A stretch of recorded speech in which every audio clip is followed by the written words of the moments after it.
大家好. 네, 여러분 안녕하세요. 자, 이번 강에서는 우리가 이제 관형어 혹은 또 한정어라고도 부르는 그런 표현에 대해서 한번 공부를 해볼 건데요. 지난 강에서 우리가 많은 형용사들 정리도 하고 또 새로 익힌 부분도 있었잖아요. 그것도 여러분 다들 기억하고 계시죠? 자, 우리가 이번에 이제 관형어를 배우게 되실 때는 형용사를 조금 많이 활용하게 될 거예요. 그래서 기본적인 형용사 표현들 익히고 지난 강에서 우리가 공부를 했으니까 그게 조금 이렇게 정리가 되었다는 전제하에 들어주시면 좋으실 것 같아요. 자, 그래서 오늘 배울 표현은 이제 관형어라고도 표현을 하고요. 많은 경우에 우리가 한정어라고 부르기도 합니다. 자, 요 단어들이 뭐 중요한 건 아니에요. 이런 걸 꼭 다 여러분이 숙지하고 계실 필요는 없지만 그냥 왠지 이런 표현을 보면서 대충 뭘 얘기하는지 정도는 아실 수 있게끔 그렇게 익혀주시는 게 좋을 것 같습니다. 자, 그래서 우리가 이제 관형어, 한정어라고 부르는 거 도대체 얘가 뭐냐 하면요. 자, 이런 것들은 우리가 이제 명사를 도와주는 애들을 이렇게 불러요. 자, 여러분 우리가 잠깐 한 이제 중국어 문장에서 생각을 해볼게요. 자, 명사는 주로 어디에 들어가나요? 기본적으로 문장이요. 주어, 동사, 목적어로 이루어진다고 우리가 한번 생각을 해볼게요.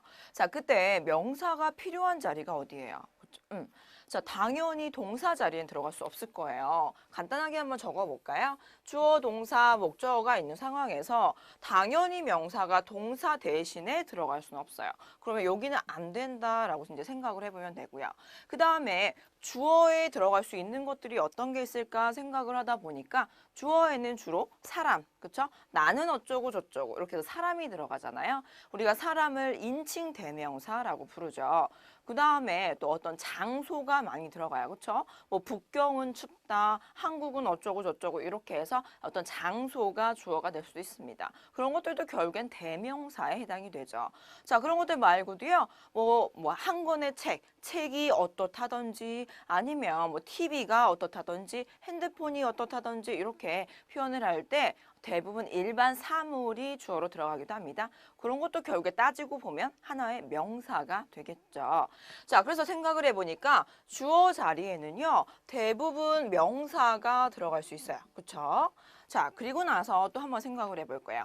우리가 목적어를 생각을 해보니까요, 나는 뭐 한 권의 책을 가지고 있습니다. 라고 해서 나는 있다 한 권의 책. 그래서 목적어에도 가만히 생각을 해보니까 우리가 명사가 들어갈 수가 있습니다. 네, 그쵸? 그래서 한 문장 안에서 명사가 들어갈 수 있는 자리는 이제 크게 이제 두 가지로 기본적으로 나눌 수가 있어요. 주어에 들어갈 수 있고요. 그다음 목적어에 들어갈 수 있습니다. 자, 그리고 나서 또 생각을 해볼게요. 우리가 주어가 사람이에요. 만약에 선생님이 이제 주어가 된다면, 선생님이 뭐 봤다 책을 선생님이 먹는다 밥을 이렇게 문장을 만들 건데요. 이왕이면 그냥 선생님 넣지 말고요. 한 분의 선생님이 혹은 여러 명의 선생님이 이런 식으로 수량을 넣어서 좀 더 구체적인 주어를 만들 수도 있습니다. 그렇죠? 자, 그 다음에요. 우리가 선생님은 선생님인데 좀 예쁜 선생님이 혹은 몸매가 좋은 선생님이 이런 식으로 선생님이라는 주어를 어때요? 더 이렇게 꾸며줄 수도 있어요. 그렇죠? 뭔가 수식하는 말을 집어넣을 수가 있겠죠? 자, 그래서 우리가 말하는 이 관형어, 한정어라는 건요. 제가 처음에 시작할 때 뭐라고 했어요? 명사를 수식한다고 했어요. 명사를 도와줄 거예요. 그래서 이 관형어나 한정어가 들어갈 수 있는 자리는 명사가 있는 자리에 들어가면 되는 거고요. 그 다음에 대부분의 경우에 이렇게 앞에서 이렇게 뒤를 꾸며줄 때 활용을 하면 되겠습니다. 이런 식으로 꾸며줄 거고요. 그 다음에 이 한정어, 관형어라고 부르는 애들은 결국에 여기 들어가 있는 애들, 여기 들어가 있는 단어들을 그렇게 부른다라고 생각하시면 되세요. 네, 조금 정리가 되셨나요? 자, 그래서 어찌됐든 이런 용어들 자체가 중요한 건 아니지만 기본적으로 어디에 들어가는지 위치 정도는 정확하게 알고 계셔야겠죠. 그 다음에 어떤 품사를 도와주고 있는지도 우리가 이제 더 이상 초급이 아니기 때문에 그런 위치나 아니면 또 어떤 품사를 도와주는지 정도는 명확하게 알고 계신 게 좋습니다. 그래서 이제 여기나 여기 주어나 명사 그 목적어 자리에 들어갈 수 있다는 거 확인해 주시면 되세요. 자, 그러면 이제 이렇게 말로만 할 것이 아니라 정확하게 구체적으로 어디 들어가는지 한번 보도록 하겠습니다. 자, 여기를 보시면요. 네, 제가 좀 지워봐야겠죠. 여기를 보시면 제가 표현을 하나 적어놨어요. 중국어 먼저 읽으세요. 이번슈 이렇게 적어놨습니다. 자, 이번슈라는 것은요. 주어로 활용할 수도 있어요. 한 권의 책이 재밌다든지 한 권의 책이 테이블 위에 올려져 있다든지 그렇죠? 그래서 주어로도 활용을 할 수가 있고요. 그 다음에 목적어에 들어간다면 내 가방 안에 한 권의 책이 있다. 이런 식으로 해서 이제 목적으로도 활용할 수가 있겠죠. 자, 그래서 이제 그렇게 활용이 되면 되는 거고요.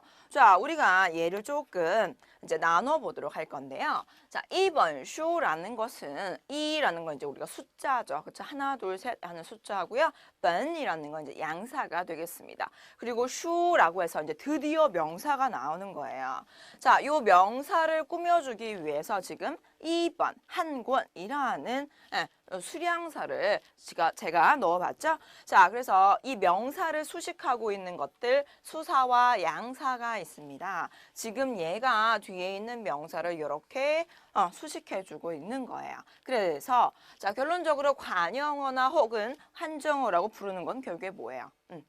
결국에는 수사와 양사가 되는 겁니다. 그래서 이런 것들을 우리가 좀 다르게 표현하면 이렇게도 표현을 하게끔 되는 거예요. 네, 그래서 어때요? 이렇게 보니까 좀 쉽죠? 자, 그 다음에요. 여러분 지금 제가 수량사를 적어놨는데 굳이 이런 거 말고 우리가 여기다가 재미있는 책이라고 해도 되겠죠? 재미있다는 요이스라고 하죠. 그 다음에 슈라고 하면 이제 명사를 붙여주면 돼요. 근데 한번 읽어볼게요. 요이스 슈. 자, 요거 이런 표현 보신 적 있으세요, 여러분? 네, 뭔가가 하나 빠진 것 같은 느낌이 들죠? 이때 우리가 많은 경우에 요이스 더 슈라고 해서 이제 뭐뭐한 뭐뭐의라는 의미를 가진 더라는 것을 많이 붙여서 활용을 했습니다. 자, 그래서 여기도 보니까 결론적으로 이 슈라는 명사를 꾸며주기 위해서 요이스라는 형용사를 붙여놨어요. 그런데 여러분 중요한 거는요. 위에서 수량사가 있을 때와는 달리 수사와 양사가 아니라 다른 종류의 품사, 형용사나 동사 같은 것들이 명사를 수식해 줄 때는 어때요? 이 더라는 것이 있어야지만 조금 어감이 부드러워지고 더 자연스러워진다는 걸 알 수 있으실 거예요. 그래서 이번 시간에 우리가 공부를 할 거는요. 네, 위에서처럼 어떤 명사를 도와줄 때요. 그냥 명사 앞에 바로 붙일 수 있는 것이 있고요. 자, 그리고 또 똑같이 명사를 도와줄 건데 이번에는 어떤 품사들을 바로 붙이는 것이 아니라 반드시 더라는 것을 통해서 연결시켜주는 것들이 있어요. 그래서 어떨 때 붙여주고 어떨 때 더를 안 붙여줄 건지 그거를 조금 이렇게 나눠서 구별을 해서 공부를 한번 해보도록 하겠습니다. 자, 이제 관형어 혹은 한정어를 부르는 것들이 여러분 조금 이런 거구나라고 이제 감이 오시는 거죠. 자, 그러면 이제 본격적으로 위치나 또 어떤 단어들, 어떤 표현들이 있는지 한번 알아보도록 하겠습니다. 자, 그러면 이번엔 문장 안에 넣어서 한번 알아보도록 할게요. 옆에를 보시면요. 네, 우선 예문이 적혀 있어요. 자, 예문을 한번 읽어보니까 마마더 나제 마의 시爸爸送的生日礼物 이렇게 적혀 있습니다. 문장이 조금 길어졌어요. 자, 그런데 기본적인 것만 보면 되세요, 여러분. 자, 주어를 먼저 찾아볼게요. 이 문장에서 주어는요. 바로 나젠 마의 스웨터가 되는 겁니다. 바로 그 니트가 되는 거죠. 그래서 나젠 마의가 결국엔 주어가 되는 거고요. 그 다음에 동사는 뭐예요? 동사는 뭐뭐이다라는 의미를 가진 바로 시, 요것이 바로 이제 동사가 되는 거고요. 그다음 목적은 뭐예요? 그것은 무엇이다? 그것은 생일礼物, 생일 선물이다 이거죠. 그래서 얘가 목적어가 됐습니다. 그래서 주어 동사 목적어예요. 그런데 그것은 생일 선물이다라고 문장을 끝내니까 좀 맹숭맹숭하잖아요. 그래서 그 옷은 도대체 어떤 옷이며 생일 선물인데 누구한테 준 생일 선물인지 좀 더 문장을 구체적으로 만들고 싶죠. 그래서 붙이는 것들이 바로 관형어예요, 여러분. 그래서 보니까요. 마마더 나젠 마의. 자, 엄마의 그 스웨터는 이런 표현이 됐습니다. 그래서 이 명사를 수식해 주려고 붙은 것들의 이름이 뭐라고 했죠? 네. 여러분 제가 관형어라고 했습니다. 그래서 지금 보니까 이 스웨터 주어를 수식해주고 있는 바로 요것이 관용어의 역할을 하는 거죠. 그래서 이렇게 수식해주고 있는 거고요. 그래서 엄마의 그리트는 다음에 爸爸送的生日礼物라고 했어요. 爸爸送的 하면 아빠가 준, 아빠가 선물한 이런 의미를 갖죠. 그래서 여기도 보니까 지금 爸爸送的가 생일 선물을 어때요? 좀 수식해주고 있죠.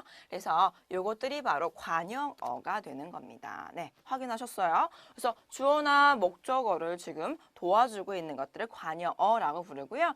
만약에 관용어라는 표현이 좀 이렇게 와닿지 않으면 여러분 한정어라고 생각을 해보세요. 한정어라는 게 뭐냐면요. 생일 선물이라는 표현이 있어요. 생일 선물의 개념은 조금 이렇게 커요. 그렇죠? 그냥 생일 선물하면 누구 건지도 모르겠고 도대체 어떤 종류의 생일 선물인지도 모르겠어요. 누가 준 건지도 당연히 모르겠고요. 그래서 개념이 이렇게 큰데요. 여기에서 어때요? 내 생일 선물, 여기서 범위를 조금 좁히는 거죠. 그러면 내 생일 선물, 이렇게 좀 범위를 좁혔어요. 그리고 나서 내가 뭐 몇 살에 받은 누구한테 받은 생일 선물하면 어때요? 범위가 지금 계속 좁아지는 거예요. 그렇죠? 네, 그래서 결국에는 범위가 이렇게 많이 한정되는 거. 그런 것들을 한정어라고 부릅니다. 생각해 보세요. 선생님 하면 개념이 굉장히 크잖아요. 근데 선생님이라는 표현 중에서도 예쁜 선생님 하면 또 범위가 줄어들어요. 그중에서 못생긴 선생님은 이제 포함이 되지 않는 거잖아요. 그래서 예쁜 선생님 중에서도 어때요? 젊은 선생님 혹은 젊은 여자 선생님 이런 식으로 범위를 계속 한정시키는 거예요. 그래서 한정어라고 부르는 겁니다. 네, 관용어나 한정어라는 표현이 조금 어색하고 와닿지 않는다면 이렇게 범위를 좁히는 거구나 이렇게도 그냥 좀 이해를 해주시면 좋으실 것 같아요. 자, 그래서 이제 정확하게 위치나 예문에서 어떻게 활용이 되는지 알아봤습니다. 자, 그 다음에 이제 우리가 이제 뭘 알아볼 거냐면요. 제가 아까 뭐라고 했어요? 우리가 명사를 수식할 때 그냥 바로 명사 앞에다가 붙여 쓰는 애들도 있지만 지금처럼요. 명사 앞에 바로 쓰지 못하고 더라는 걸 붙여서 쓰는 경우도 있어요. 네, 여기 이렇게. 자, 그래서 지금부터는 언제 더를 붙이고 또 언제 더를 붙이지 않을 것인지에 대해서 구별을 하도록 하겠습니다. 자, 요거는요. 여러분 회화를 할 때도 당연히 지켜야 될 하나의 규칙이고요. 그 다음에 이런 것들이 하나의 규칙이라면 당연히 어법 시험 문제 여러분이 HSK를 준비하신다든지 아니면 중국어 시험 문제를 풀 일이 있다면 그때 당연히 이렇게 많이 출제가 되겠죠. 그래서 이번 기회에 또 확실하게 정리를 한번 하도록 하겠습니다. 자, 기본적으로 처음에는 더가 필요한 경우에 대해서 먼저 알아보도록 할게요. 네. 자, 여러분은 칠판도 보시는 거 좋지만요. 이왕이면 강의 안에 조금 표시를 하면서 보시면 좋으실 것 같아요. 자, 우선 첫 번째는 제가 더가 필요한 경우에 대해서 먼저 말씀을 드리도록 하겠습니다. 네. 자, 당연히 너의 위치는요. 명사 앞에 있어야겠죠. 왜? 명사 도와주는 거니까요. 그래서 명사 앞에 있으면 되고요. 그 다음에 그 앞에 올 수 있는 표현들은 굉장히 다양한 게 올 수 있습니다. 그래서 여러분이 기억을 해두셔야 될 건요. 이 더라는 것은 이 더라는 것은 다시 적어볼게요. 네. 자, 요 더라는 것은 앞에는 어떤 게 와도 상관이 없지만 뒤에는 꼭 명사가 와야 된다는 걸 꼭 기억을 해두세요. 네. 자, 그러면 이제 하나하나 예문을 좀 읽어보도록 하겠습니다. 첫 번째 예문을 보니까요. 姐姐的杂志 이렇게 적혀 있어요. 杂志라는 건 잡지란 뜻이에요.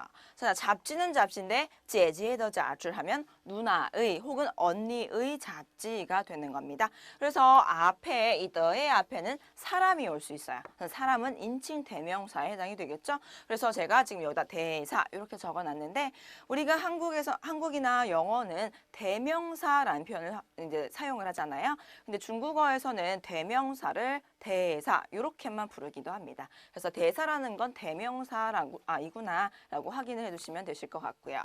자, 다음에 아래를 보니까 80岁的老年人 이렇게 적혀 있어요. 老年人 노인이란 표현이고요. 자, 노인은 노인인데 어떤 노인이냐? 80세가 된 노인이다라고 해서 우리가 80세라는 명사가 올 수도 있습니다. 그래서 너의 앞에는 명사도 올 수 있구나 확인해 주시고요. 다음에는요. 谦虚的人 적혀 있어요. 자, 人은 사람이에요. 사람은 사람인데 어떤 사람이냐? 谦虚라는 건 어때요? 겸손한이라는 의미를 가진 형용사가 되겠죠. 그래서 아주 겸손한 사람이다라고 할 때 谦虚的人이라고 해서 형용사가 지금 너의 앞에 올 수 있다는 거 네, 확인해 주시고요. 자, 다음은 보니까 苗苗条条的身材. 네. 여러분, 身材라는 건 우리가 몸매를 얘기를 하는 거죠. 네, 그래서 몸매는 몸매인데 어떤 몸매냐? 苗苗条条라는 건 아주 잘 빠진, 늘씬한이라는 의미를 가진 형용사입니다. 정확하게는 苗条가 이제 늘씬한이라는 의미를 가진 형용사인데요. 형용사는 우리가 두 번 중첩해서 사용할 수가 있었죠. 그때는 의미를 아주 강조하는 그런 형태였습니다. 그래서 身材, 자, 몸매라는 것 앞에 아주 늘씬한이라고 해서 형용사를 중첩해서도 활용할 수가 있는 거 확인해 주세요. 자, 다음에 밑에는요. 认识的人 이렇게 적혀 있습니다. 人, 또 사람이에요. 사람은 사람인데 어떤 사람이라면 认识, 认识라는 건 알다라는 의미죠. 알다라는 의미를 가진 동사가 되겠습니다. 그래서 我认识的人이라고 하면 내가 아는 사람이 되는 겁니다. 그래서 지금 사람의 앞에 认识, 네, 동사가 올 수도 있습니다. 그래서 굉장히 다양한 것들이 올 수가 있네요. 네, 그래서 이렇게 많은 성분들이 와서 명사를 수식해 줄 수 있구나라고 확인해 주시면 되시겠습니다. 자, 이렇게 보고요. 그 다음에 이제 이렇게 다음 것을 바로 이어서 보시면요. 아까는요, 여러분, 제가 이 the 앞에는 뭐가 와도 상관이 없지만 뒤에 명사만 오면 됩니다 라고 해서 지금 방금 보신 것들은요. 뭔가 단어가 하나씩 왔어요. 대명사 하나, 명사 하나, 형용사 하나, 동사 하나 이렇게 뭔가가 하나씩 왔는데요. 이번에는 구를 이루어서 올 겁니다. 구를 이룬다는 건 무슨 말이냐면요. 동사 하나, 형용사 하나 이렇게 오는 것이 아니라 부사랑 형용사가 같이 짝꿍으로 오던지요. 아니면 또 부사랑 동사가 같이 오던지요. 아니면 동사가 온다면 뭐 목적어도 올 수가 있겠죠. 그래서 얘네들이 혼자 오는 것이 아니라 자기가 좋아하는 친구랑 짝꿍을 이루어서 오는 형태를 바로 구라고 부릅니다. 자, 이번에는 the의 앞에 뭔가가 두 개씩 구를 이루어져서 오는 형태에 대해서 좀 알아볼게요. 자, 아래를 보시니까요. 我喜欢的水果 이렇게 적혀 있어요. 자, 절대 변하지 않는 사실은 the라는 거 뒤에는 명사밖에 못 옵니다. 네, 그건 변하지 않는 사실인 거죠. 자, 그래서 水果는 과일이라는 뜻이에요. 과일은 과일인데 어떤 과일이냐라고 했더니 你喜欢的라고 했어요. 자, 你喜欢하면 너는 좋아한다 라는 표현의 하나의 문장이죠. 주어와 동사가 있는 구조예요. 그래서 네가 좋아하는 과일이라고 해서 주어와 동사가 앞에 올 수도 있습니다. 자, 다음에 밑에를 보니까 有礼貌的孩子라고 적혀 있어요. 자, 孩子라는 건 아이란 뜻이에요. 자, 그런데 어떤 아이냐 봤더니 有礼貌라고 적혔습니다. 有礼貌라는 건 있다 예의란 뜻이죠. 그래서 동사가 왔으니까 제가 아까 뭐라고 했어요? 당연히 목적어가 올 수 있습니다. 그래서 有礼貌的孩子라고 하면 예의가 있는 아이라는 표현이 되는 겁니다. 그래서 여기는 지금 동사와 목적어, 동목 구조가 올 수가 있습니다. 자, 다음에 또 아래를 보니까 很重要的事情 이렇게 적혀 있어요. 事情이라는 건 어떤 일, 사건이라는 의미가 되죠. 자, 근데 어떤 일이냐 했더니 很重要的 아주 중요한 일이라고 해서 很은 부사고 重要는 중요한이라는 의미를 가진 형용사예요. 그래서 부사와 형용사가 이렇게 짝꿍을 이루어서 올 수도 있습니다. 또요, 밑에 보니까 对学生的要求 이렇게 적혀 있습니다. 要求라는 건 요구사항, 그쵸? 요구란 뜻이에요. 근데 어떤 요구냐라고 했더니 对学生, 자, 학생에 대한 요구라고 했습니다. 对라는 건 누구누구에 대한, 누구누구한테라는 의미를 갖는 전치사가 되겠죠? 그래서 전치사는 또 특징이 하나 있어요. 절대 혼자 못 쓰고 반드시 명사랑 짝꿍을 이뤄서 써야 됩니다. 그래서 앞에를 보니까 전치사랑 명사가 붙어있는 전치사 구가 올 수도 있네요. 네. 자, 다음에 보니까요. 一个小伙子的勇气라고 적혀 있어요. 용치라는 건 용기라는 의미의 명사입니다. 근데 어떤 용기냐면 一个小伙子 자, 우선요, 이 小伙子라는 건 남자아이, 사내 아이라는 의미를 가지고 있어요. 근데 어떤 사내 아이냐면 이가 한 사내 아이의 용기라고 해서 지금 어때요? 수량구가 올 수도 있습니다. 네. 굉장히 다양한 성분들이 올 수 있어요, 여러분. 그쵸? 자, 그래서요, 우리가 이 더라는 것은 여러분이 반드시 기억하셔야 될 건 뒤에는 꼭 명사만 올 수가 있습니다. 네, 왜냐하면 명사를 수식해 주려고 얘를 사용을 하는 거거든요. 그래서 뒤에는 명사가 꼭 오되 그 앞에는 어떤 게 와도 어때요? 상관없어요. 굉장히 다양한 것들이 올 수 있다는 걸 조금 기억을 해주세요. 가끔 가다가 수량구에다가 너를 붙이는 사람도 있고 그래요. 그런데 이제 그거는 잠시 후에 붙이지 않는 경우에 대해서 알아볼 거고요. 자, 지금 알아보는 것들은 더가 있는 상황이고 그다음 뒤에는 명사, 앞엔 다양한 여러 가지 성분들이 올 수 있다. 네, 이렇게 확인을 해주시면 되시겠습니다. 자, 그래서 이제 이렇게 너에 관해서 좀 알아봤는데요. 이제는 우리가 너가 오면 안 되는 상황에 대해서 한번 알아볼게요. 자, 너가 오면 안 되는 상황은요. 특정한 경우 몇 가지만 있습니다. 그래서 그 특정한 경우 몇 가지만 여러분이 외워두시면 더 수월하게 활용을 할 수 있으시겠죠? 자, 그러면 어떤 경우에 더가 오지 않는지 한번 보도록 하겠습니다.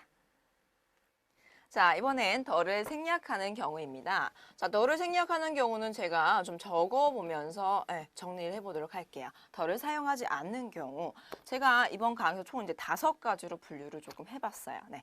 자, 그래서 첫 번째 경우 바로 이런 경우에 사용하지 않습니다.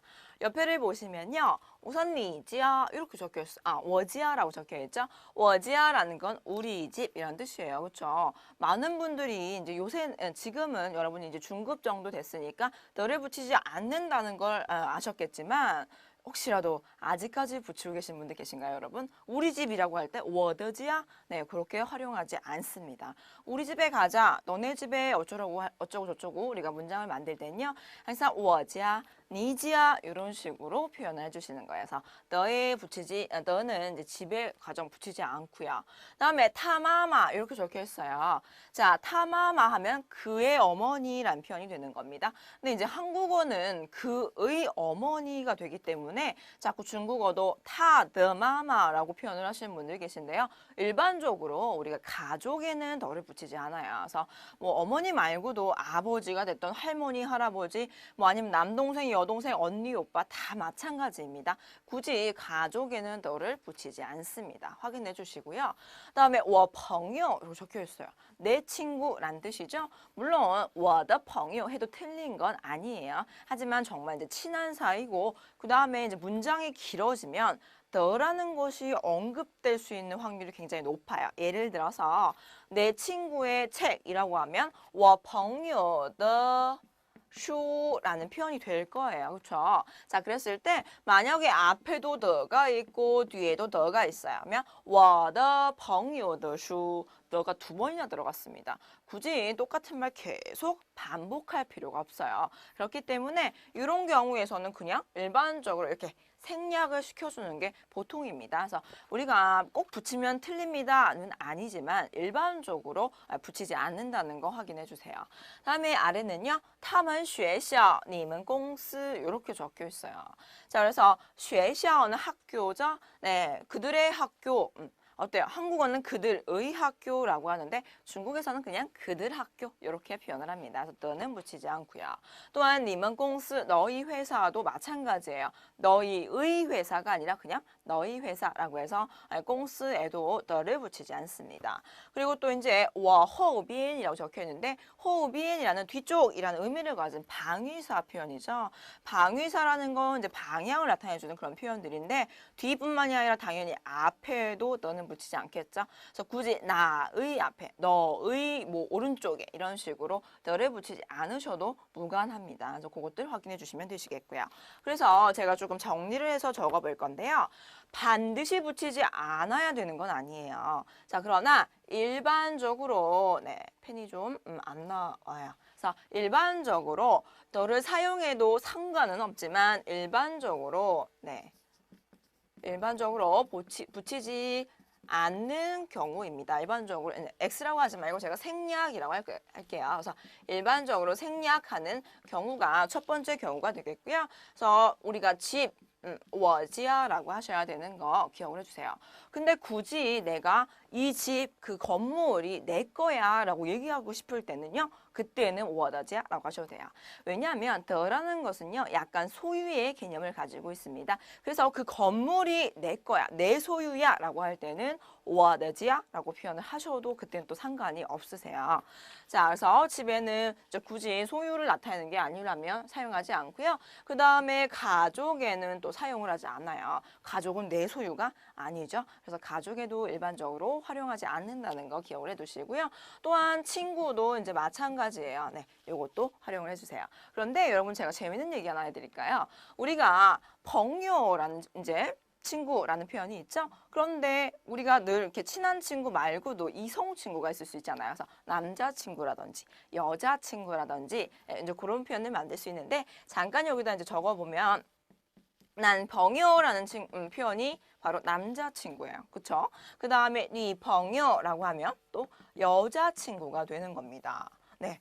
그래서 요거는 뭐 다들 알고 계시는 거니까요. 그런데 항상 남자친구 어때요? 나랑 사귀는 관계는 아니에요. 근데 친한 이성의 친구가 있을 수도 있잖아요. 그렇죠, 여러분? 그 다음에 남학생이 지금 이 동영상 강의를 보고 계신다면 사귀는 사이는 아니지만 친한 여자의 친구가 있을 수도 있죠. 네, 그때 만드는 표현이 있어요. 중국어로는 우리가 이 남자라는 표현하고 친구라는 표현을요. 조금 거리를 두면 돼요. 그래서 그 거리를 둘 때 사용하는 표현이 바로 더입니다. 네. 자, 그래서 난더 벙요라고 하면요. 내 이성, 사귀는 친구는 아니에요. 하지만 그냥 성별이 다른 남자인 친구가 되는 거고요. 그다음에 니 벙요 하면 이제 사귀는 사이인데 여기다가 니더 벙요라고 해서 더를 붙임으로써 거리를 조금 이렇게 벌려놓는 거예요. 그러면 사귀는 사이는 아니지만 성이 다른 그런 여자인 친구가 되는 겁니다. 네, 어때요? 그래서 더라는 것은 조금 거리를 두고 그 다음에 소유의 개념이 아닐 때, 소유의 개념을 나타낼 때 활용하는 거구나. 그것도 이 표현을 통해서 좀 재미있게 익혀주세요. 네, 자, 그래서 이렇게 알아봤고요. 네, 좀 지우도록 하겠습니다. 자, 다음에 이제 회사나 학교 같은 것도요. 어때요? 내 소유가 아니에요. 그리고 내가 그쪽에 이렇게 소속이 되어 있는 거죠. 그래서 일반적으로 내가 소속이 되어 있을 때 소속을 나타내는 표현에는 너를 붙이지 않습니다. 그거 기억해 두시고요. 그 다음에 만약에 내가 학교를 운영하는 이사장의 입장이에요. 그래서 이 학교가 내 소유야 라고 얘기하고 싶다면 그때는 我的学校 이렇게 표현하시는 거예요. 그리고 또 마찬가지로 내가 이 회사의 사장님이에요. 내가 가장 높은 사람이고 이 회사가 내 명의로 되어 있어요. 그럴 때는 我的公司라고 해서 더를 사용함으로써 소유의 의미를 나타내주는 그런 표현이 되는 겁니다. 그래서 만약에 그런 게 아니라면 내가 직원이고 그 학교에 다니는 그냥 학생이라면 그때는 너를 붙이시지 않습니다. 네, 그거를 꼭 기억해 주세요. 자, 그리고 이제 이 방위사라는 건요. 사실 있어도 괜찮아요. 我的后边, 你的左边이라고 해서 우리가 더를 붙여도 상관없지만 일반적으로 방위사 표현에 활용을 하지 않습니다. 그래서 방위사까지 여기다 좀 이렇게 넣어볼게요. 그래서 일반적으로 생략하는 경우들 이런 것들이 있습니다. 네, 그래서 이제 첫 번째 이런 것들 정리해뒀고요. 자, 그러면 이제 두 번째부터는 더를 정말 꼭 반드시 생략을 시켜줘야 되는 그런 상황에 대해서 알아보도록 할게요. 두 번째는 바로 이런 경우입니다. 자, 그래서 이렇게 지금 여러분들 보시기에 여기 간격이 좀 좁잖아요. 그런데 사실은 이렇게 떨어져 있는 표현이에요. 이것도 좀 기억을 해주시고요. 자, 그래서 단어를 읽어볼게요. 자, 읽어보니까 신동슈, 신동슈 하면 새로운 학급 친구라는 표현이 되는 거죠. 그다음 라오펑요. 라오펑요 하면은 어떤 분들이 늙은 친구 막 이런 식으로 해석을 하시더라고요. 근데 여러분들 라오라는 건 늙을 노자는 맞아요. 한자가 늙을 노자이지만 중국에서는 사실 라오란 단어가 늙다라는 의미가 아니라 그냥 오래된 이라는 의미를 갖는 겁니다. 그래서 라오펑요 하면 오래된 친구예요. 네, 그것도 이제 우리가 해석을 할 때 실수하지 않으시기를 바랄게요. 자, 다음에 하오렌 하면 좋은 사람이 되겠죠. 우리가 나쁜 사람은 화이른이라고 표현을 하죠. 자, 다음에 热水 하면 뜨거운 물이잖아요. 그렇죠? 뜨거운 물. 만약에 시원한 물, 찬물이라고 할 때는 冷水 이렇게 표현을 하셔도 전혀 무관합니다. 네, 그것도 기억을 해두세요. 자, 어때요? 너가 우선 없어요. 뒤를 보니까 동쉐 명사고요. 벙요 명사고요. 른 명사 명사입니다. 그런데 너가 없어요. 자, 왜 너를 쓰지 않았을까요? 여러분 우선 좀 맞춰보실래요? 자, 왜 너를 쓰지 않았을까요? 네. 자, 특징이 어때요? 눈에 들어오나요? 우리가 명사 앞에 있는 것들을 한번 보세요. 명사 앞에 있는 것들, 새로운, 오래된, 좋은, 뜨거운 라는 의미를 가진 우선 품사가 형용사가 되겠습니다. 자, 그런데 형용사는 형용사인데 어떤 형용사냐면 한 글자짜리 형용사예요. 그쵸? 그래서 우리가 이런 것을 단음절 형용사다라고 해서 이름을 붙입니다. 자, 그래서 두 번째는요. 단음절 형용사가 있고요. 그 뒤에 명사를 쓴다면 그때는 명사를 쓴다면 그때는 더를 붙이지 않습니다. 네, 그래서 우리가 신동쉐, 라朋友 전부 다 어때요? 네, 한 글자짜리 형용사 뒤에 명사에 더가 없는 거 확인이 되시죠? 자, 그거를 기억을 해두시고요. 자, 그러나 예외가 또 있어요. 어떤 예외가 있냐면 한 글자가 아니라 두 글자라면 당연히 더를 붙여야 되는 거고요. 그 다음에 한 글자짜리 형용사를 사용을 했지만 만약에 여기다가 우리가 부사를 넣고 싶어요.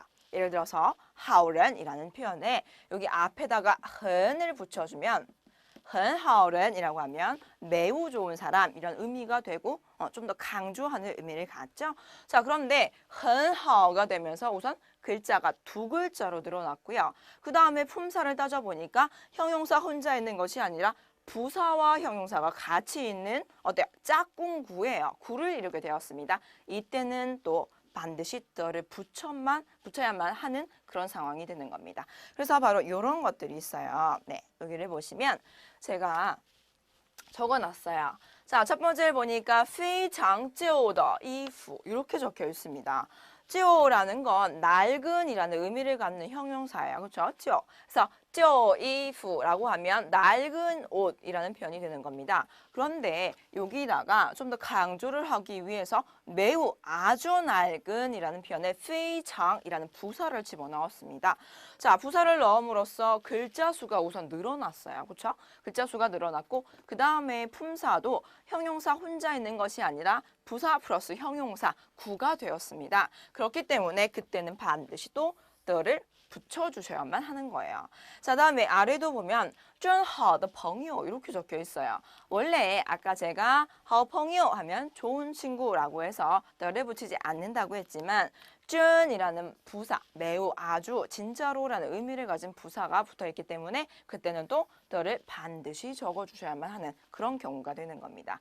그래서 중국어는요. 앞에 글자 수 맞추는 거 굉장히 중요해요. 한 글자인지 두 글자인지 확인을 꼭 해주셔서 더를 넣고 넣지 않고를 결정해 주시면 되시는 거예요. 자, 그래서 이렇게 이제 봤고요.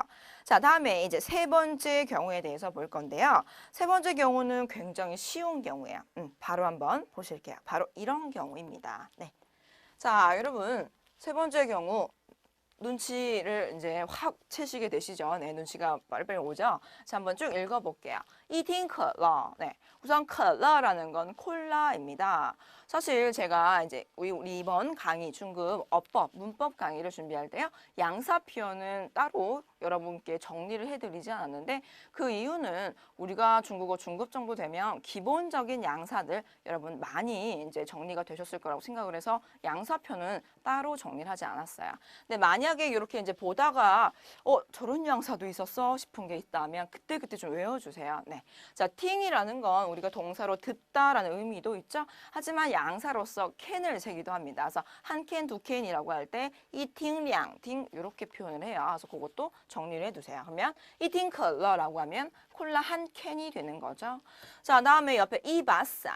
싼은 우산이라는 의미예요. 그래서 우산의 양사는 바로 바가 되겠습니다. 바라는 건요, 어떤 손잡이가 있는 것들을 다 세요. 그래서 우산 말고도 칼, 칼도 손잡이가 있죠. 그다음에 의자. 의자도 어때요, 여러분? 이렇게 잡아서 꺼내서 앉고 일어나서 다시 집어넣고 하죠. 그래서 의자도 바로 셉니다. 그래서 손잡이가 있는 것들 바로 센다는 거 기억을 해두시고요. 그다음에 이줄 거우. 거우 하면 개예요. 그렇죠? 멍멍이 개예요. 그다음에 쯔라는 건 우리가 동물을 세는 그런 양사 표현이 되겠습니다. 한 마리, 두 마리 이런 의미를 갖죠. 그다음에 各个学生. 자, 学生은 학생이에요. 그런데 보니까 各个라고 해서 어때요? 양사를 제가 지금 2번 썼어요. 마치 형용사의 중첩이나 동사의 중첩처럼 우리가 형용사, 동사를 2번 쓸 수 있는 것처럼 양사도 2번 쓸 수가 있습니다. 그래서 그때 그라고 쓰는 건요. 요거는 의미가 뭐랑 같냐면 마치 메이그와 같습니다. 메이그라는 건 모든이라는 의미를 갖죠. 네, 그래서 各个学生 하면 모든 학생이라는 의미가 되는 겁니다. 네, 그래서 이렇게도 활용할 수가 있고요. 자, 다음에 아래는 这个包裹. 자, 包裹는 소포예요. 네, 소포. 우리가 뭐 요새는 한국에서 이제 택배를 많이 활용을 하시잖아요. 그런 것들을 전부 다 包裹라고 표현을 할 수가 있습니다. 그래서 这个 하면 바로 이것, 가까이 있는 이것을 나타내는 지시 대명사가 되는 거죠. 그래서 이 소포라는 표현이 되는 거고요. 그다음에 那家餐厅 이라고 적혀 있습니다.餐厅이라는 건 음식점을 얘기를 하는 겁니다. 가끔 가다가 어떤 학생들이요, 食堂 이런 얘기를 하시더라고요. 食堂하고 餐厅은요 엄연히 다른 개념이에요. 食堂이라는 건 정말 식당을 얘기를 하는 거고요. 식당이라는 건 조금 어때요? 크고 규모가 굉장히 크고 시끄러운 걸 얘기를 하는 겁니다. 그래서 식당이란 단어를 들었을 때, 食堂이란 단어를 들었을 때 기억에 딱 떠오르는 단어는요, 푸드코트.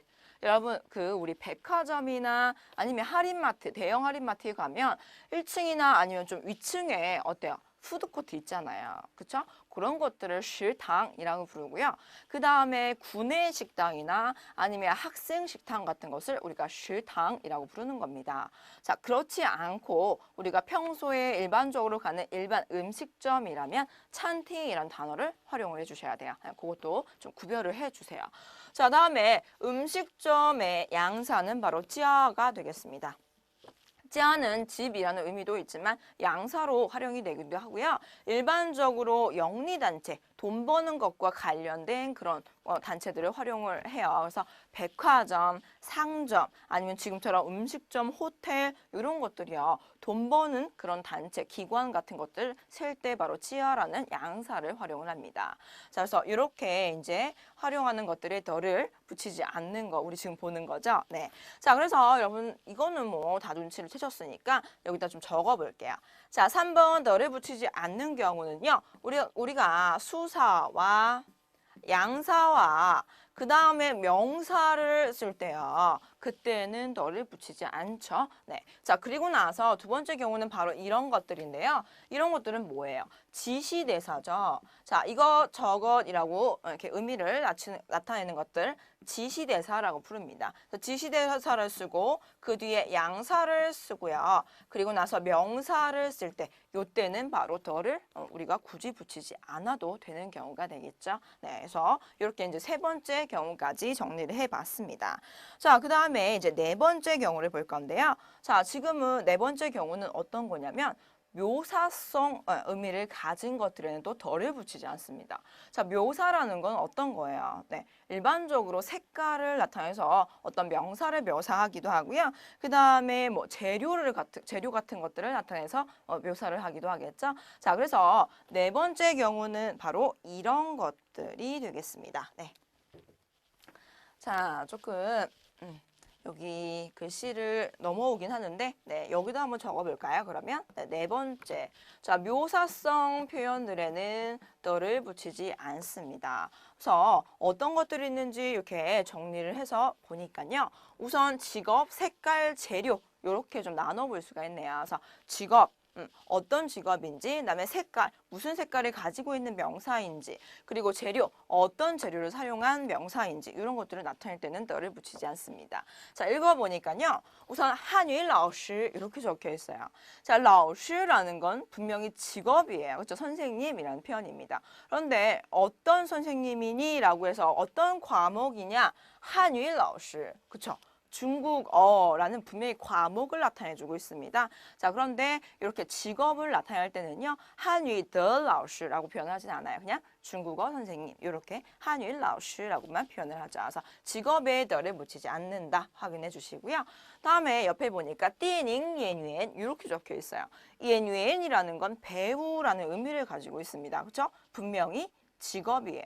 자, 그런데 어떤 배우냐라고 했더니 띠닝 영화 배우래요. 그렇죠? 자, 이때도 배우라는 직업에 대한 묘사를 하고 있는 거기 때문에 그때는 또 너를 붙이지 않습니다.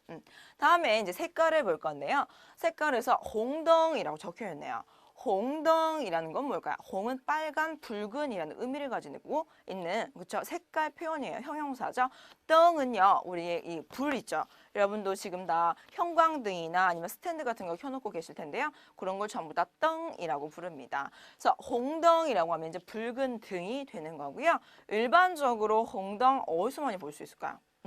여러분. 일반적으로 홍덩하면 이제 신호등에 있는 그 빨간불 있죠? 그거를 가리킬 때 홍덩이라고 부릅니다. 그래서 빨간불, 색깔이 있는 표현에는 또 덜을 붙이지 않습니다. 자, 다음에 옆에는 헤이처라고 적혀 있어요. 자, 헤이처 하면 뭘까요? 차는 차인데 까만 차, 그죠? 검은 색깔의 차가 되겠죠? 자, 그래서 헤이처 하면 이제 검은 색깔의 차에도 이제 색깔이기 때문에 너는 붙이지 않는다는 거 확인해 주시고요.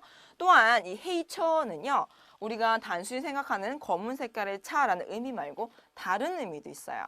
자, 어떤 의미가 있냐면 제가 요거를 좀 이렇게 빼볼게요. 네. 자, 일반적으로 헤이라고 하면요. 조금 어두운이라는 이제 그런 느낌이 와닿잖아요. 그래서 어둡다는 건 정말 색깔이 어둡다는 거 말고도 왜 우리가 불법 이런 게 좀 떠오르지 않으세요? 네, 전만 그런가요? 자, 중국에서 헤이처라고 하면요. 택시는 택시인데 불법적으로 운영되는 택시를 헤이처라고 부릅니다. 그래서 일반 택시는 대부분 뭐 빨간색이든지 아니면 녹색이나 노란색, 파란색이나 노란색 이렇게 색깔이 조금 특이하고요. 차 위에 택시 이렇게 적혀 있어요. 추주처 이렇게 적혀 있겠죠. 중국어로. 자, 이렇게 팻말이 적혀 있는데 자, 이 차는 어떤 차냐면 색깔이 검은색인 건 아니에요. 뭐 회색도 있고 빨간색도 있습니다. 하지만 허가를 받지 않고 불법적으로 운영되는 택시이기 때문에 그런 차들을 헤이처라고 불러요. 자, 그런 차는 택시인지 택시가 아닌지 어떻게 구별을 하냐면요. 만약에 우리들이 이렇게 막 걸어가고 있어요. 거기다 다리가 아파가지고 아, 택시를 타야겠다라고 생각을 하면 어떻게 해야 돼요, 여러분? 어때요? 첫 번째 할 일이 두리번 택시를 찾아야 될 거 아니에요. 그렇죠? 그래서 우리가 이렇게 걷다가 두리번 걸리면 어디선가 그 개인 자가용을 몰고 계시는 분이 이렇게 나타나십니다. 운전을 하고 오세요. 오셔가지고 야, 처음아 차를 원하십니까? 이런 식으로 이제 물어보거나 아니면 야, 처음아 차 타실래요? 이렇게 물어보세요. 그 차가 바로 불법적으로 운영되는 택시가 되겠습니다. 그런 걸 우리가 헤이처라고 이제 표현을 한다는 거 기억을 해두시고요. 이거랑 똑같은 원리로 이제 불법적으로 이렇게 벌게 되는 돈 같은 것들이 있어요. 그렇죠? 뭐 누구한테선가 촌지를 받는다든지 이런 돈 이제 합법적인 게 아니죠. 그런 것들을 부를 때도 헤이치엔이라고 이제 표현을 합니다. 네, 펜이 그래서 헤이는 이제 그대로 색깔을 쓰시면 되시고요. 네, 아이고 제가 다시 좀 적어볼게요. 네. 그래서 헤이를 쓰고 그다음에 치엔은 돈이라는 명사가 되겠죠. 그래서 헤이치엔이라고 하면 이제 불법적으로 버는 그런 돈이라는 의미를 갖습니다. 그것도 참고로 알아두세요. 자, 그래서 이렇게 이제 색깔 표현까지 알아봤고요. 다음에 재료를 볼게요. 자, 우선 비시에라고 적혀 있습니다. 시에라는 건 신발이라는 의미를 갖죠. 자, 그런데 어떤 신발이냐? 비시에, 비라는 건 가죽이라는 의미를 갖습니다. 그래서 가죽 신발, 일반적으로 우리가 구두 같은 것들이 가죽으로 만든 신발이죠. 그런 것들을 비시에라고 표현을 한다는 거 알아두시고요. 다음에 수려, 다이즈 이렇게 적혀 있어요. 자, 수려는요. 제가 여기 옆에다가 조금 발음 기호를 적어드릴게요. 수려라고 하면 플라스틱이라는 의미를 갖고요.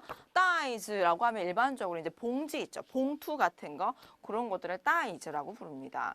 자, 그래서 수리아오 다이즈는 도대체 뭐냐? 비닐봉지를 바로 수려다이즈라고 불러요. 네, 그래서 수려다이즈라고 하면 그게 뭐지 못 알아듣지 마시고요. 아, 비닐봉투구나라고 이제 생각을 해주시면 되시겠죠.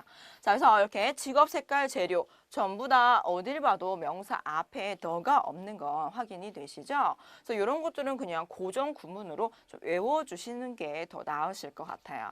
자, 그리고 나서 아래를 보니까 고정구라고 해서 습관적으로 마치 명사가 분명히 있음에도 불구하고 습관적으로 너를 빼고 이제 활용을 하는 것들을 제가 좀 적어놨습니다. 그래서 보니까 조조 비싸이, 비싸이라는 건 경기 시합이라는 의미를 갖고요. 조초라는 건 축구예요. 근데 축구의 시합, 축구의 경기 이렇게 불러야 되지만 그냥 축구 경기 이렇게 한국어로도 이제 표현을 하잖아요. 마치 그런 것처럼 조초 비싸이 일반적으로 그냥 이렇게 부르는 표현이죠. 다음에 한유 쉐핑 考试 이렇게 적혀 있습니다. 자, 한유 쉐핑 考试는 중국어 능력 시험이죠. 考试가 분명히 명사예요. 저 시험. 그래서 이 시험을 꾸며주는 표현이 지금 중국어 수준이라는 표현인데요. 이것도 그냥 한유 쉐핑 考试 어때요? 완전 고정구로 활용을 하는 거죠. 그래서 중국어 능력 시험이 되겠고요. 요거 잠깐 보니까 앞에 한유에서 네. H 한위 시작이 되고요. 그 다음에 쉐핑 하면 쉐가 이렇게 S로 시작이 되죠. 考试 하면 당연히 KAO라고 해서 考试 이렇게 되는 거고요. 보니까 앞에 단어들에서 H, S, K 요거를 따서 HSK가 되는 겁니다. 네, 그래서 HSK랑 한유 쉐핑 考试랑 똑같은 거구나. 이것도 확인해 주세요. 가끔 가다가 HSK는 알아듣는데 한유 쉐핑 考试못 알아듣는 학생들이 있더라고요. 여러분 똑같은 겁니다. 네, 확인해 주시고요. 자, 다음에 또 보니까 中国菜 적혀 있어요. 中国菜 하면 중국 요리란 뜻이죠. 그래서 中国菜라고 부르지 누가 中国的菜 이렇게 부르지는 않잖아요. 그래서 우리가 중국 요리 혹은 일본 요리, 한국 요리 다 똑같아요. 뜨는 붙이지 않고요. 자, 다음에 베이징런 적혀 있습니다. 베이징런은 북경인, 북경 사람이란 뜻이죠. 네, 그래서 이렇게 우리가 자기 출신지를 얘기할 때도 굳이 더를 붙일 필요는 없습니다. 네, 그렇죠? 우리가 한국 사람이잖아요. 그러면 한국은 이렇게 붙이는 거랑 똑같은 원리입니다. 자, 다음에 밑에 보니까 优秀人才 이렇게 적혀 있어요. 人才라는 건 인재란 뜻이에요. 네, 인재. 그다음에 优秀라는 건 우수한이라는 의미를 가진 형용사죠. 그래서 优秀人才 하면 우수한 인재라고 해서 저런 것들을 완전히 하나의 고정구, 원래 붙어져 있는 단어처럼 그렇게 활용이 됩니다. 그래서 이런 것들 다 우리가 기본적으로 the라는 거 필요 없이 활용할 수 있다는 거 확인해 주시면 되시겠어요. 자, 그래서 제가 지금 묘사성 표현에는 더를 붙이지 않는다고 말씀을 드렸고요. 아, 이런 것들 있구나라고 해서 정리를 해두시면 되시겠습니다. 자, 이제는 마지막으로 또 더를 붙이지 않는 거 마지막 한 가지만 더 정리를 하시면 되시겠고요. 바로 이런 것들입니다. 네. 자, 어때요? 예문에 이제 보면은 여러분 특징이 조금 눈에 익혀지실지 모르겠어요. 자, 한번 읽어보도록 할게요. 첫 번째, 一共多少钱 이렇게 적혀 있어요. 총 얼마입니까? 이런 의미를 가지고 있죠. 다음에 두 번째는요. 你的书包里有什么东西 이렇게 적혀 있습니다. 네 책가방 안에는 어떤 물건이 있니? 이런 뜻이에요. 그렇죠? 자, 그래서 보니까 우리가 재빨리 명사를 찾아야겠죠. 명사 钱이라는 명사가 있고요. 그 다음에 你的书包里라고 해서 책가방 안이라는 뜻이 있는데 이때는 지금 너가 붙어져 있으니까 얘는 해당 사항이 없는 거고요. 그렇죠? 그 다음에 또 명사가 뭐가 있지라고 보니까 东西 물건이라는 뜻의 의미를 가진 그런 명사가 지금 눈에 들어옵니다. 그래서 여러분 눈치채셨는지 모르겠지만 지금 명사 앞에 多少 의문대사예요. 그렇죠? 얼마나 라는 의미를 가지고 있는 의문대사죠. 그 다음 东西 앞에 什么 라는 무엇, 무슨 이라는 의미를 가진 의문대사입니다. 그래서 의문대사랑 명사를 붙일 때는 더가 없어요. 그렇죠? 자, 그런데 또 가만히 생각을 해보니까요. 누구의 책이라고 해서 이건 누구 책이니? 라고 할 때요. 这是 누구, 谁 다음에 책이니까 슈를 붙였을 거예요. 누구 책이라고 해서 谁书 좀 이상하지 않아요? 일반적으로 우리가 쉐이더슈라고 많이 배웠잖아요. 그렇죠? 그래서 이때는 또 더가 필요한데 위에는 왜 더가 없지라는 생각이 드실 거예요. 네. 자, 바로 의문 대사 중에서도요. 5번째 경우는 의문 대사 중에서도 多少랑 什么 뒤에 명사가 올 때는 그땐 더를 붙이지 않습니다. 네, 그래서 아무거나 의문대사라고 해서 다 더를 빼는 것이 아니라 아까처럼 谁的书 누구의 책이라고 할 땐 더가 필요해요. 하지만 多少나 什么와 같은 이 두 가지 의문대사가 붙는다면 그때는 또 더를 생략해 주셔야만 합니다. 그래서 그것도 참고로 기억을 해두시면 되시겠죠. 자, 그래서 이렇게 해서 우리가 총 5가지 더를 붙이지 않는 경우에 대해서 정리를 해봤는데요. 사실 이 더라는 것은요. 한국어랑 좀 많이 비슷해요. 그래서 학생들이 헷갈리진 않는데 더를 언제 붙이느냐에 대해서는 헷갈리진 않지만 붙이지 않는 경우에 굉장히 많이 붙이는 경우가 있으세요. 그래서 우리가 일반적으로 더는 붙일 때보다 붙이지 않는 것들을 조금 정리를 해두시면 더 수월하게 뭐 시험을 보든지 활용을 하실 수 있으실 것 같습니다. 그래서 이렇게 더를 붙일 때와 붙이지 않는 경우에 대해서 우리가 이제 정리를 쫙 해봤어요. 자, 이제는 마지막으로 여러분들 분명히 더를 붙이지만 뒤에 명사가 오지 않는 경우가 또 예외적으로 있습니다. 마지막으로 그거 하나만 더 정리를 해두시면 되실 것 같아요. 자, 그런 것들 어떤 게 있는지 한번 보도록 하겠습니다. 자, 이제는 더는 더인데 바로 이 더, 지금까지 본 더는 더인데 뒤에 분명히 명사가 와야 된다고 선생님이 말을 했음에도 불구하고 명사가 오지 않는 곳들도 있어요. 자, 예외적으로 몇 가지 이제 고정구처럼 짝을 이루어서 사용하는 것들이 있습니다. 그런 것들 바로 이런 게 있습니다. 네, 옆에를 보시면요. 혼자 쓰지는 않고요. 더랑 뭔가 짝꿍을 이루어서 활용을 하는 것들인데요. 바로 이렇게 4가지 정도 더 뒤에 명사가 따로 붙지 않는 것들이 있습니다.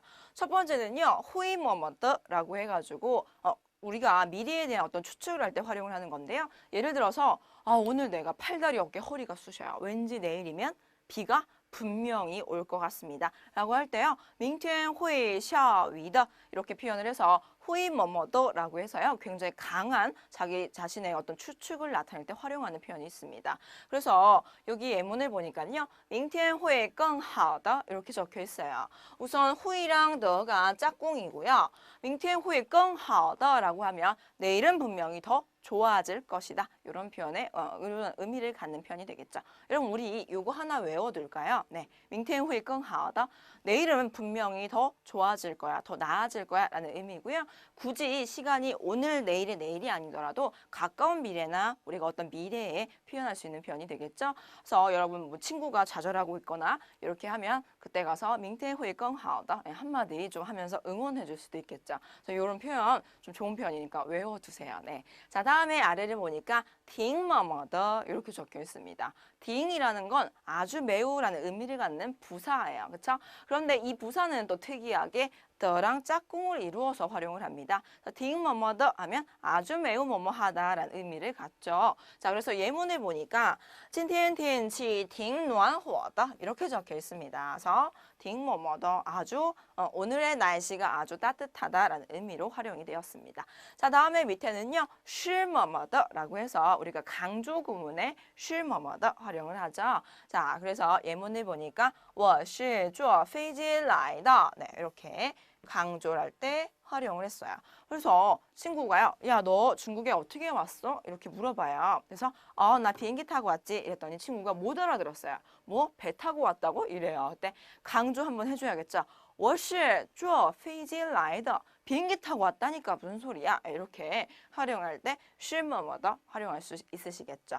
자, 다음에는요. 우리가 더라고 해서 말을 끝내버리면 뭐뭐한 것이라는 의미를 갖습니다. 예를 들어서 요이스다 재미있는 것 이런 뜻이 되는 거죠. 好吃的 맛있는 것 이렇게 뭐뭐한 것이라고 해서 의미를 이제 조금 이렇게 끝내줄 때 활용을 할 수도 있어요. 그래서 这是我的 이거 내 거야 라는 의미를 갖겠죠. 네. 다음에 밑에는 마마 마에게 워더 엄마가 나한테 사준 것이야 라고 해서 이렇게 문장을 만들 수도 있겠습니다. 그래서 이런 것들은 뒤에 the 뒤에 명사를 붙이지 않지만 이렇게 고정적으로 활용할 수가 있습니다.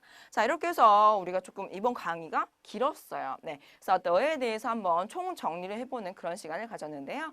the는요, 굉장히 활용 빈도가 높은 그런 표현입니다. 그런 만큼 여러분 확실하게 정리를 해서 좀 더 명확한 표현을 하실 수 있는데 도움이 되셨으면 좋겠습니다. 자, 그러면 우린 또 다음 강에서 뵙도록 하겠습니다. 大家辛苦了，再见。